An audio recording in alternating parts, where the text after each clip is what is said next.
Bien, bon. Eh bien, mesdames et messieurs, bienvenue à la Société astronomique de France, à l'Observatoire Camille-Flammarion de Juvisy. Je suis Gilles Beltavich, je suis un des vice-présidents de l'association, qui a été créée il y a plus de 130 ans maintenant par Camille Flammarion, un astronome extrêmement célèbre à son époque, à la fin du 19e siècle, aussi célèbre que Hubert Reeves peut-être aujourd'hui, vous avez entendu parler d'Hubert Reeves. Eh bien, c'était un peu le Hubert Reeves de l'époque. Camille Flammarion était connu dans le monde entier, il a inspiré énormément de gens, et il a fait en sorte même que Juvisy soit un village connu pour ses travaux d'astronome notamment. Donc c'était vraiment quelqu'un de très célèbre. Alors vous êtes ici dans un ancien relais de poste qui était plutôt pas mal situé à l'époque, puisqu'il se situait à mi-chemin quasiment entre Paris et Fontainebleau, ce qui permettait eh bien, à la cour, et ce qui a même permis à Napoléon d'ailleurs de séjourner ici en 1814, quand il a appris que finalement son coup n'avait pas bien fonctionné. Alors, ce relais de poste, en fait, il n'a pas un cachet extraordinaire. Il appartient à la fin du XIXe siècle à un russe. Celui-ci reçoit. Alors, c'est Camille Flammarion, à la fin du XIXe siècle, il commence à être un petit peu connu parce qu'il écrit beaucoup et il inspire énormément les gens. Il écrit l'astronomie populaire, ça lui donne une aura. Il vulgarise, littéralement, c'est un astronome amateur au départ, quand même. Il vulgarise l'astronomie, il écrit très bien. Son frère Ernest Flammarion est éditeur, donc ça permet de travailler en famille. Et donc les productions littéraires seront multipliées en très grands exemplaires et ils tiendront la dynastie des Flammarion avec un éditeur assez puissant finalement en France quand même. Ça sera traduit dans ce bouquin, on va être traduit dans beaucoup de langues, un peu partout dans le monde, ce qui va permettre la diffusion des connaissances astronomiques au début du XXe siècle. Il explore tout un ensemble de domaines, mais la plupart du temps, ça reste quand même très sérieux, et des domaines scientifiques, notamment physique de l'atmosphère et astronomie, et aussi géophysique, géologie, une collection de minéraux et de fossiles, par exemple.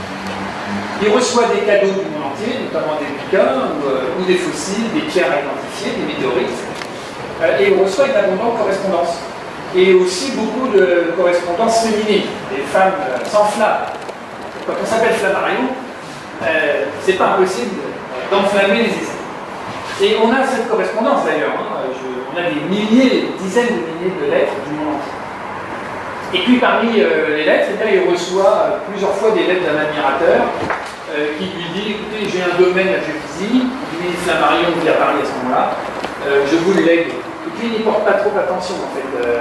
Flammarion cherche un endroit pour faire un observatoire, son observatoire, parce qu'il est plutôt en froid avec le patron de l'Observatoire de Paris, Hubin Le Verrier, quand Flammarion sort un livre intitulé « La pluralité des mondes habités ».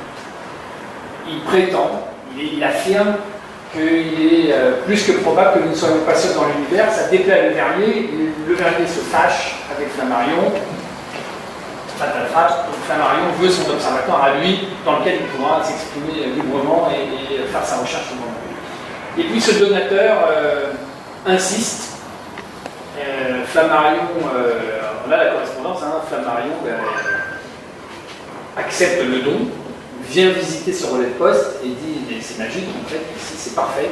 À l'époque on est quand même déjà, il n'y a pas encore l'aéroport d'Orly, on reste encore à la campagne, Juvisy reste un petit village, il n'y a pas beaucoup d'habitants, il n'y a pas de pollution du ciel nocturne, on est sur les hauteurs, c'est plutôt confortable, c'est plutôt un endroit idéal pour un observatoire.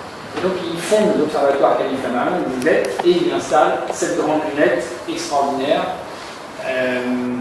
qui est très mal installée en fait, qui est magnifique, c'est un objet extraordinaire, mais vous avez vu que nous avons emprunté l'escalier monumental pour venir ici. généralement, on n'installe pas quelque chose d'aussi lourd sous le toit, sous un plafond. En fait. On va chercher le socle, on s'enfonce dans la terre pour pas qu'il y ait de vibration. Là, on est juste au-dessus de l'escalier, c'est pas l'idéal, surtout maintenant qu'il y a quand même de la circulation automobile et des poids lourds qui passent. Mais c'est pas très grave, vous avez devant vous une lunette de 240, la grande lunette à droite, à ma droite, elle fait 240 mm de diamètre, 3,60 m de long, ce qu'on appelle la focale. Et vous avez à gauche une plus petite lunette qui est un instrument qui ne sert pas à la visualisation en fait directe, mais qui est, vous voyez en bas, muni d'une chambre photographique qui permettait donc de glisser des plaques photo. À l'époque, on n'avait pas de photo numérique ou de photo à pellicule, on avait des plaques en verre. Et donc ici, vous avez eu des astronomes extrêmement talentueux, dont un monsieur qui s'appelle Kenissek, Ferdinand Kenissek, qui est ici, qui a travaillé pour Flammarion, qui était salarié de l'observatoire ici même, et qui a fait des milliers d'observations et des milliers de photographies du ciel nocturne, qui a découvert les comètes, qui a observé les planètes, fait des photos du ciel profond, surtout quand même du système solaire, donc planètes, comètes, astéroïdes. Voilà, donc...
Et une fois que j'ai visé l'étoile ou, enfin surtout les planètes quand même, désirées, eh bien, on met en marche le moteur et c'est parti.